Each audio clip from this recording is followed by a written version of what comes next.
पहिला प्रकार टाकणार आहे. औषधाची लिंक दिसते ना तुम्हाला?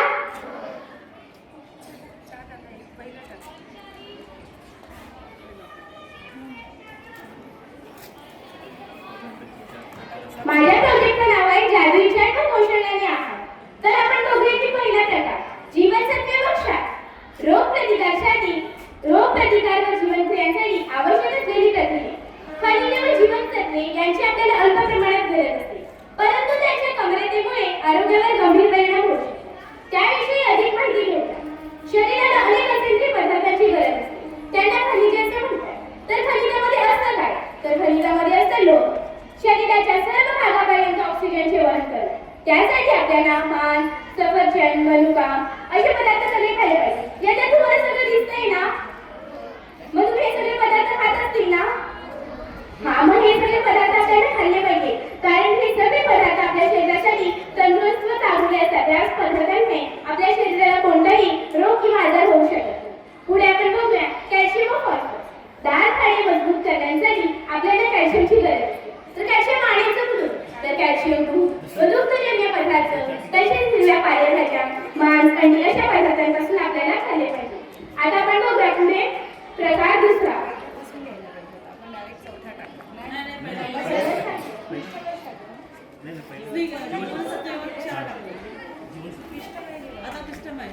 आता प्रकार दुसरा दिसतोय ना तुम्हाला, पिष्टमय पदार्थ. पिष्टमय पदार्थ म्हणजे काय? कोणाला माहिती आहे पिष्टमय पदार्थ म्हणजे काय? हात वरती करा कोणाला माहिती असेल तर.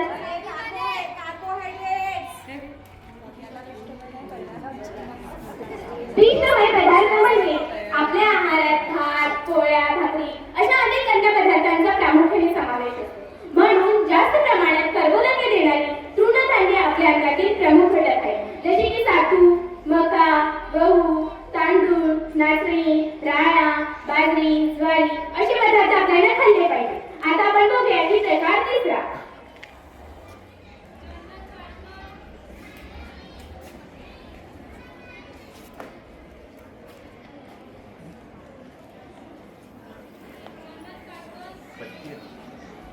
आता प्रकार तिसरा. ह्याच्यात तुम्हाला काय काय दिसत आहे? प्रोटीन्स दिसतात ना तुम्हाला? प्रथिनेयुक्त पदार्थ वाढीसाठी, शरीराची होणारी झीज भरून काढण्यासाठी व इतर जीवनक्रियांसाठी आवश्यक असलेली प्रथिने, जशी की खनिजे. प्रथिने वाढीसाठी खनिजे म्हणजे की मासे, पावटा, मसूर, तूर, मांस, वाटाणा, चवळी, दूध आणि हरभरा या पदार्थांपासून आपल्याला प्रोटीन मिळतात. तुम्ही खातात का हे सगळे पदार्थ?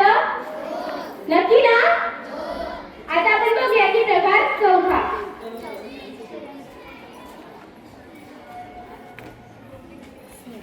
स्निग्ध पदार्थ. स्निग्ध पदार्थ म्हणजे काय आहे? काय काय दिसते तुम्हाला? आता तेल, तूप, लोणी असे पदार्थ आहेत ना? मग तेल, तूप, लोणी याचा जास्त वापर करायचा का?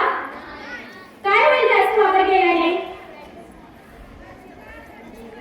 सांगेल का कोणी हा पदार्थ आपल्याला जास्त वापर केल्याने काय होऊ शकतो?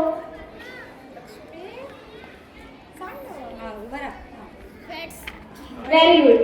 ह्याच्याने आपल्याला फॅट्स होऊ शकतो, बरोबर ना?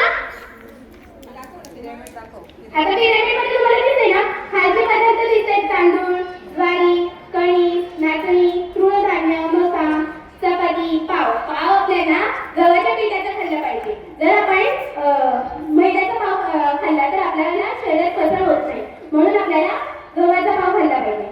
खालचे आणि हे वरचे पदार्थ आपल्याला जास्त खाल्ले पाहिजे. आणि अंडी आणि बटर, घी, तेल, तूप असे पदार्थ आपल्याला कमी खाल्ले पाहिजे, कारण की ते आपल्या शरीरासाठी हानिकारक असतात. धन्यवाद. तुमची माहिती माझी सहकारी मैत्रीण सोनाली देईल.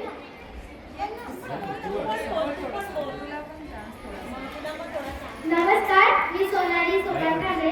तर आपण बघू शकतो संतुलित आहार. आपण दिवसभरात जे अन्न पदार्थ खातो त्यांना एकत्रितपणे आहार असे म्हणतात. सर्व पोषक तत्वांचा पुरेशा प्रमाणात समावेश करणाऱ्या आहाराला संतुलित आहार असे म्हणतात. निरोगी आणि दृढ शरीरासाठी सर्व पोषक तत्वांचा पुरेशा प्रमाणात आपल्या गरजेच्या आहारात समावेश असणे गरजेचे असते. धन्यवाद.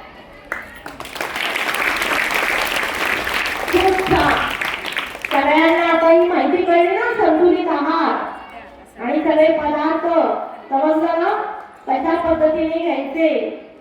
समजलं. आता मी आपले आदरणीय पर्यवेक्षिका गायकवाड मॅडम यांना नम्र विनंती. मी आपल्या विद्यालयाच्या ज्येष्ठ शिक्षिका महाले मॅडम आणि यादव मॅडम शिंदे सर यांना विनंती करते की त्यांनी हे प्रशस्ती पत्र देऊन विद्यार्थ्यांचं या ठिकाणी कौतुक करायचं आहे. सोबत ट्रॉफी सुद्धा द्यायची आहे. महाले मॅडम यादव मॅडम बोलणार आहे.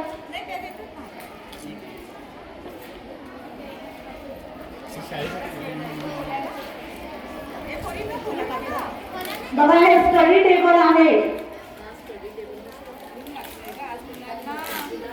स्टडी टेबल, प्रशस्ती पत्र आणि ट्रॉफी असं या ठिकाणी देऊन यांचं कौतुक करायचंय. करू काय प्रेस? सर्व